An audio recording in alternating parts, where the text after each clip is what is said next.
Hello friends, I am Sachin Rana from ocean international. दोस्तों, आज हम बात करेंगे यूएस के वीज़ा के बारे में।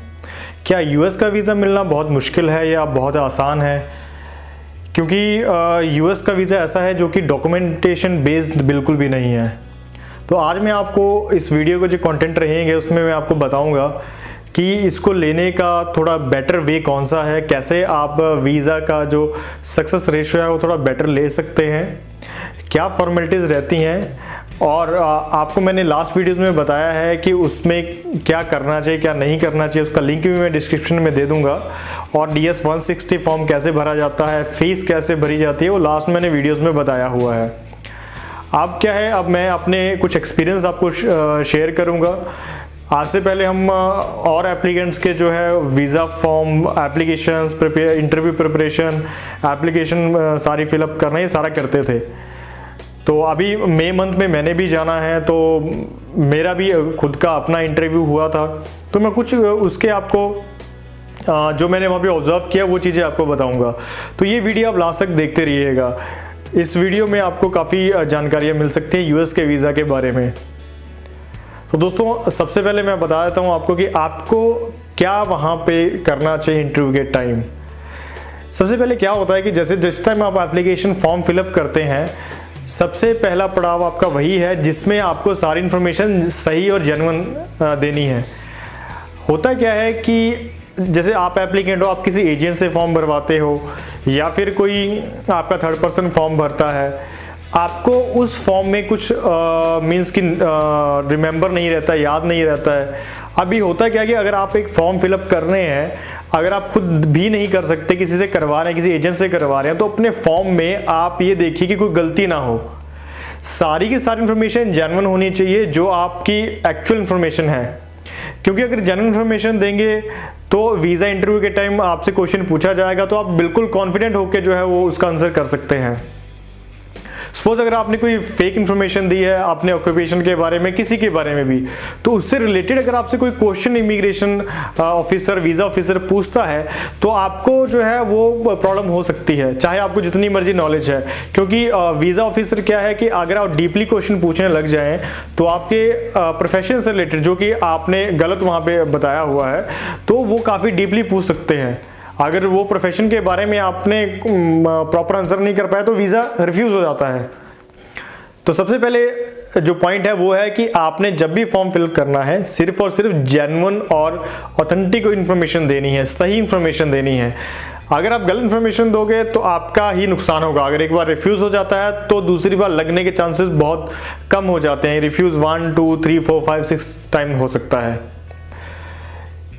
और इसके बाद जो नेक्स्ट स्टेप है वो मैं आपको बताता हूँ कि आप ये मत सोचिए कि डॉक्यूमेंटेशन बेस्ड वीज़ा है, कि आप वहाँ पे डॉक्यूमेंट्स ज़्यादा से ज़्यादा लेके जाएंगे तो वीज़ा मिल जाएगा, या फिर ज़्यादा स्ट्रॉन्ग डॉक्यूमेंटेशन लगाएंगे। जो मेरा वीज़ा इमिग्रेशन इंडस्ट्री में अराउंड मुझे अब 10 ईयर्स हो चुके हैं। 2008-9 से मैंने स्टार्ट किया था, तो अभी तक जितना मैंने देखा है, यूएस का वीज़ा कोई प्रेडिक्ट नहीं कर सकता। सिर्फ लेने के थोड़े तरीके होते हैं कि हाँ, आप अपने चांसेस को कैसे बढ़ाओगे। आप चाहे करोड़पति हैं चाहे अरबोंपति हैं, यूएस अगर चाहे तो वीज़ा आपको भी नहीं देगा। और यूएस चाहे तो एक टैक्सी ड्राइवर या एक छोटा जॉब करने वाले, किसी भी टाइप की जॉब करने वाले को जो है वीज़ा दे सकता है। जब हम वीज़ा ऑफिसर के पास गए तो वहाँ पे लाइंस, क्यूज़ लगी होती हैं। तो लाइंस में जैसे नंबर का वेट कर रहे होते हैं, सब अपने अपने नंबर का वेट कर रहे होते हैं। तो आपको काउंटर्स, वहाँ पे काउंटर्स होते हैं, उन काउंटर पे आपको टोकन मिला होता है कि उस काउंटर पे आप जाओ। तो मैंने वहाँ पे ऑब्जर्व किया कि बहुत अमीर लोग भी आए, मिडिल क्लास के भी आए, लोअर क्लास के भी आए, हर टाइप के लोग जो हैं वो आए। तो ऐसा नहीं है कि हायर क्लास है उसको वीज़ा ज़्यादा मिल गया, जो अमीर है उनको ज़्यादा वीज़ा मिल गया, या कोई मिडिल क्लास है या कोई लोअर कैटेगरी है उनको ज़्यादा वीज़ा मिल गया, ऐसा नहीं है।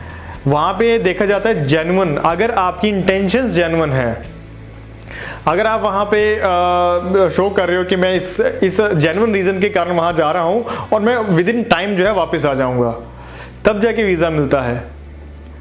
अब वो देखते हैं यहाँ पे अगर ये एप्लीकेंट कोई जा रहा है तो उसका पीछे फैमिली में कौन है, यहाँ पे उसको सोशल टाइज कहते हैं।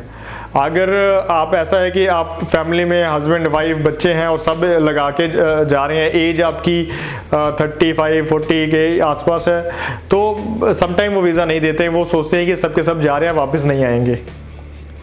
बट फिर भी मैं एक बार ये कहूँगा कि यूएस के वीज़ा के बारे में 100% कोई प्रेडिक्शन नहीं कर सकता किसको वीज़ा मिलना है किसको नहीं मिलना है। मैंने अपनी लाइफ में भी काफ़ी एप्लीकेशंस जो है प्रोसेस की हैं। समटाइम ऐसा होता है कि जो एप्लीकेशन का हमें लग रहा होता है कि ये तो इसके चांसेस बहुत अच्छे हैं, उसका वीज़ा नहीं मिलता, और जो जिसके लोअर के जो चांसेस होते हैं उसका वीज़ा मिल जाता है। बट जो एक मैंने इसका एक निचोड़ निकाला है वो ये है कि जब भी वीज़ा इंटरव्यू के लिए जाएं, सबसे पहले अपना फॉर्म जो होता है वो कोशिश करेंगे आपको आपके फॉर्म के बारे में A to Z पता हो। पता तब होगा जब आप जेन्युइन उसमें इंफॉर्मेशन भरेंगे, कोई फेक डॉक्यूमेंट फेक इंफॉर्मेशन ना दो, ये सबसे बड़ा पॉइंट है।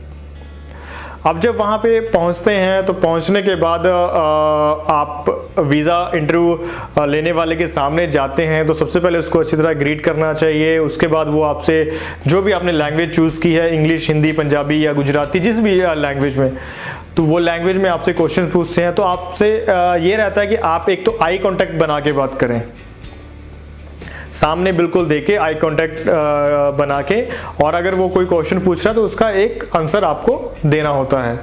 जैसे आप क्यों जा रहे हैं, आपका रीज़न क्या है, वो आपको हिंदी, इंग्लिश, जो भी लैंग्वेज चूज़ की उसमें पूछ सकते हैं। तो आपको पहले रीज़न बताना होता है कि इस वजह से जा रहे हैं, चाहे घूमने जा रहे हैं, चाहे किसी कॉन्फ्रेंस को अटेंड करने जा रहे हैं, चाहे स्टूडेंट वीज़ा पे जा रहे हैं, जिस भी वीज़ा पे जो भी है वो आपको प्रिपरेशन पहले करनी होती है। और 100 में से 99% जो है वो आपका DS 160 जो फॉर्म होता है उसी में से क्वेश्चंस पूछे जाते हैं। समटाइम तो मैंने ये भी देखा है कि एप्लीकेंट जिन्होंने इंफॉर्मेशन जेन्युइन नहीं भरी होती है, वहाँ जाके अपने फॉर्म में ही जो है वो क्वेश्चन फॉर्म से ही वो क्वेश्चन पूछते हैं और उसी को आंसर नहीं दे पाते हैं, क्योंकि वो जेन्युइन इंफॉर्मेशन नहीं दी होती है उन्होंने, या फिर थर्ड पार्टी से किसी से जो है फॉर्म भरवाया होता है, फॉर्म के बारे में खुद पता नहीं होता है। तो जब भी फॉर्म किसी से भरवाना भी है तो उसका प्रिंट आउट लेके उसको स्टडी करो, कोई गलती है उसको चेंज करो,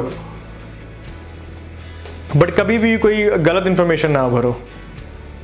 तो जब वहां पे जाते हैं तो आपको एक आई कांटेक्ट बना के बात करना है, आपको सही आंसर देना है, ठीक है। तो वीज़ा इंटरव्यू आपका हार्डली 1 to 2 मिनट्स का होता है, समटाइम 3-4-5 मिनट्स लग सकते हैं अगर उनको कुछ ज़्यादा डॉक्यूमेंटेशन देखनी है।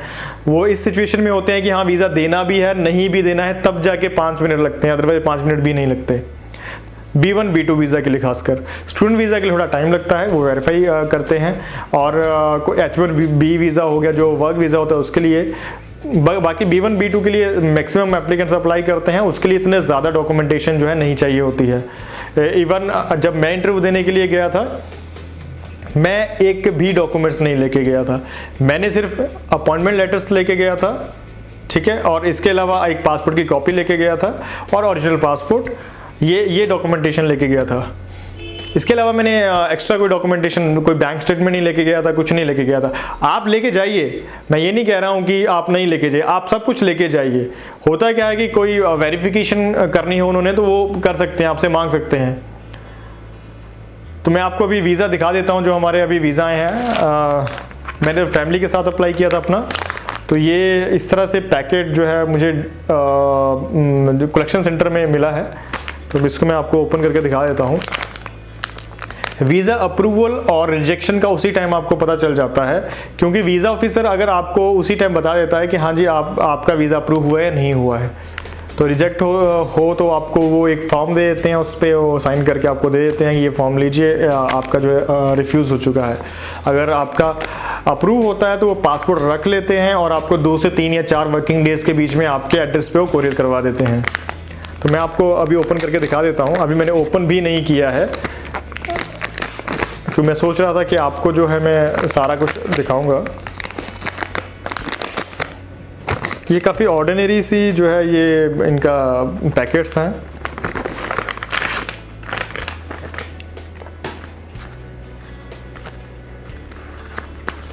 ये है मेरा पासपोर्ट,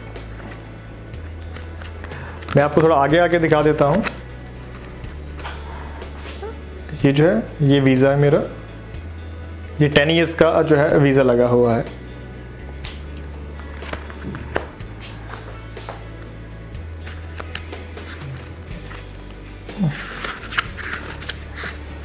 अब जैसे आपको पता होगा कि मेरी डॉटर का नाम ओशिन है, तो उसके नाम पे मेरी कंपनी का नाम ओशिन इंटरनेशनल है, तो उसका भी वीज़ा लगा है। ठीक है, ये सब जो है वीज़ा लगेगा तो 10 साल का लगेगा, अदरवाइज नहीं लगेगा। ये सारा का सारा जो है वो 10 ईयर्स का है। वन टाइम में आपको 6 मंथ की वहाँ पे एंट्री मिलती है। ये है ओशिन का वीज़ा। तो अकॉर्डिंग टू मी जो है इतना मुश्किल नहीं है जितना मुश्किल बनाया जाता है, बशर्ते आपको कॉन्फिडेंट होकर इंटरव्यू देना होता है। अगर आपको हमारी सर्विसेज चाहिए, हम पहले भी सर्विसेज देते हैं ऑल कंट्रीज़, पूरे वर्ल्ड में जितने भी कंट्रीज़ हैं सब कंट्रीज़ के वीज़ा एप्लीकेशन में हेल्प करने के लिए, तो आप हमारे ऑफिस में भी जो है विज़िट कर सकते हैं। और हमारा जो मोटिव रहता है कि हाँ, आपको मिनिमम जो है सर्विस चार्जेस में हम आपको आपकी जो है वीज़ा एप्लीकेशन फ़ाइल जो है प्रिपेयर करें। तो अगर आपको यूएस के बारे में ज़्यादा जानकारी चाहिए तो अपने डॉक्यूमेंट्स लेके एक बार ऑफिस विजिट कर लीजिएगा, आपको उसके बारे में पूरी हेल्प कर दी जाएगी। तो आज का वीडियो बनाने का मोटिव यही था कि आपको कुछ अंदर के टिप्स जो हैं बता दें, ताकि वो आपके वीज़ा एप्लीकेशन के लिए वो बेनिफिशियल हो सकें। हम इंटरव्यू की प्रिपरेशन भी करवाते हैं आपको। अगर आप फाइल हमारे थ्रू लगाते हैं तो आपको एक आपकी प्रोफाइल के अकॉर्डिंग सारे क्वेश्चन आंसर जो है वो दे दिए जाते हैं, उसकी प्रिपरेशन कराई जाती है, ताकि इंटरव्यू में जो है आप अच्छी तरह से क्वेश्चन का आंसर कर सकें और वीज़ा के सक्सेस रेशियो काफ़ी अच्छे हो सकें। तो दोस्तों आज के लिए इतना ही। अगर आपको ज़्यादा जानकारी चाहिए तो आप हमारे ऑफिस विजिट करिएगा। तो आज के लिए इतना ही। Thank you.